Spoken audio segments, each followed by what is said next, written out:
This is True Crime Tuesday. I'm your host, Dave Schrader. Along with me, Tim Dennis. Jesse Quackenbush. He's our guest and has done a documentary, The Last Word, which is the documentary about Johnny Frank Garrett and the wrongful execution. Jesse, thank you so much for joining us like this last minute and being a part of the show. Yeah, great. Thanks for having me. Let's start from the beginning for you on this. What convinced you to bring this story out and into the forefront?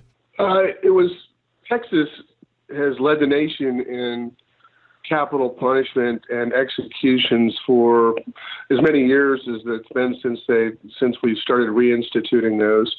And with that, because district attorneys in Texas are elected, it became very, very clear early on in the political process that executions were politically popular with getting reelected. So we saw a flurry in Texas of people getting charged with capital offenses and eligible for the death penalty starting in the late 70s and early 80s. And it was such a popular thing to do that DAs literally would go out of their way to make sure someone got the needle, as they used to call it, because that almost assured that they would be popular for re-election again. So as I was just coming out of law school around 1987, I migrated Panhandle of Texas and went to work for a civil rights lawyer named Jeff Blackburn, who was one of the founders of the Innocence Project. And one of the appeals that he was working on was the Johnny Frank Garrett case. So although I didn't work on the case directly, I was peripherally involved with the tragedy that started to unfold over the next 7 or 8 years as he slowly proceeded towards execution. Ultimately, intervention from the Pope didn't work. Ann Richards was the governor of Texas back then. She didn't do the right thing. She did the politically correct thing and didn't halt his execution because she had her eyes on possibly running for the presidency.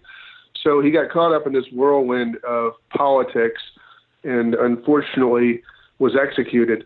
Went to death row and on his deathbed claimed his innocence, as he had from the very beginning. So being in that community, watching that story unfold was really compelling. So I started researching, talking with some of the witnesses that were still available. And this was around the mid-90s after his execution.